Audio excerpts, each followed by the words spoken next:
much attention to that one.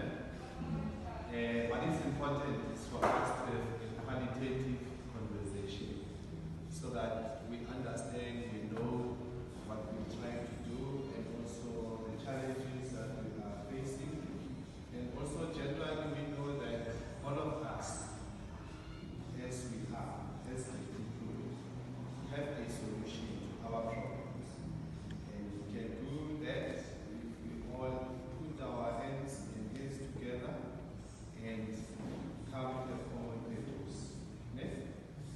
The days of us saying this is many blue,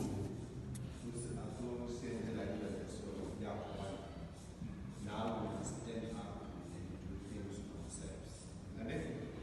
Yes, you must know that even those who said we are university, you must know that when you go in the center to the pharmacist, you must go know when you go in there that you are going in there to want to create employment.